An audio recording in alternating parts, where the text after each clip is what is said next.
we living in a time where, in the end times, all things are starting to be revealed. And in Hollywood and in the music industry, see, there's no more people like me just coming out and telling, exposing the industry.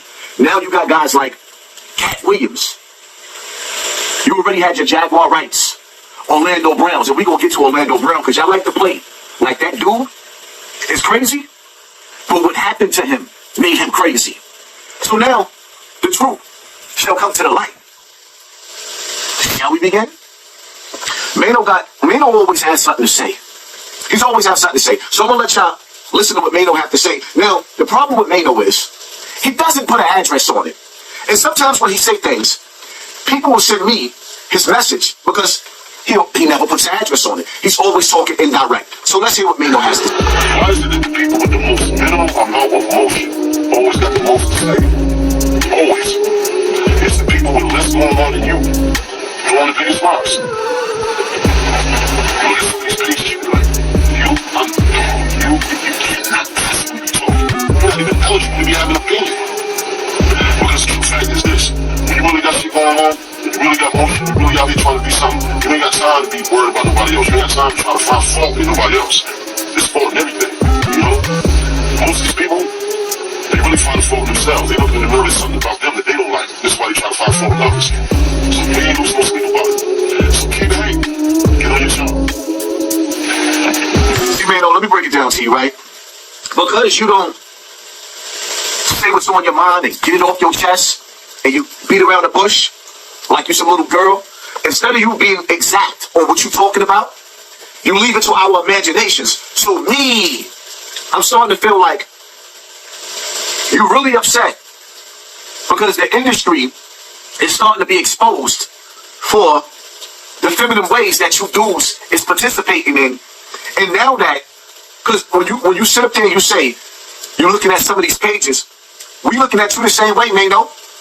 Most of us YouTubers get more traction than you. When you came on to YouTube and you started your kitchen talk, your podcast, you had A-list celebrities, B-list celebrities, C-list celebrities on your platform, and you still wasn't doing better numbers than me. You couldn't even compete. So what you did was, you went and got a cheat code, just like Whack 100.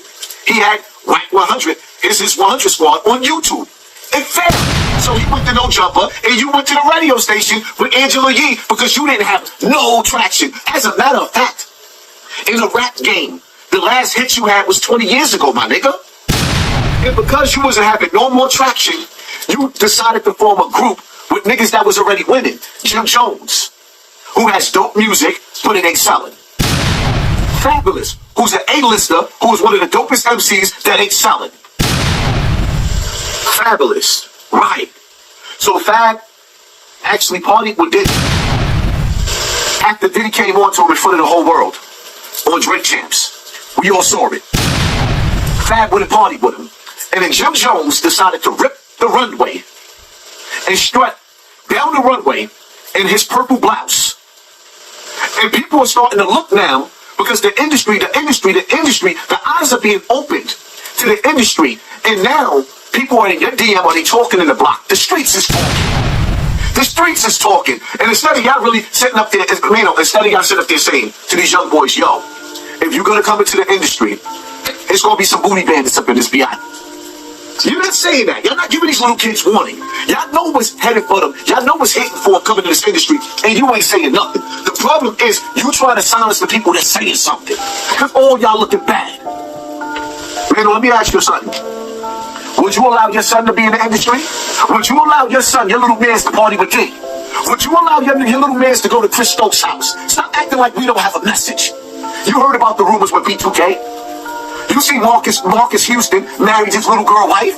Y'all see what's going on. Y'all don't say nothing because how you say you can't throw a rock now? We can throw a rock and shatter that glass house and go up in that industry and bring all our little kids up out of there. Silence is approval. You won't say nothing about the evils inside that industry, but you want to talk about the little people, the little cats on Instagram that shouldn't be saying that? No, the problem is not enough men are saying something. That's what the problem is. You trying to silence people who are getting traction, who who are starting to, listen, man, people are starting to wake up to the evils. And in this world, you can't serve two masters. You know, we seen the Lobby Boy album where you and Jim Jones both had one eye covered. You pledged your allegiance to the Baphomet. You know, when Nori say, there's a door. You went through that door. And the problem is, you didn't reap the reward that you're looking for. You're barely surviving. I mean, you're famous. You're all over the place. But you ain't really hitting like that. Your bank account ain't screaming like that, my nigga. YouTubers is doing better than you. It is what it is. Stop trying to silence cats, man. Because that's what you're doing. Playing reverse psychology. The cat is out the bag, my nigga, and you can't put it back in. We already know what time it is with you cats in the industry. But and pay attention to your circle before they hurt you.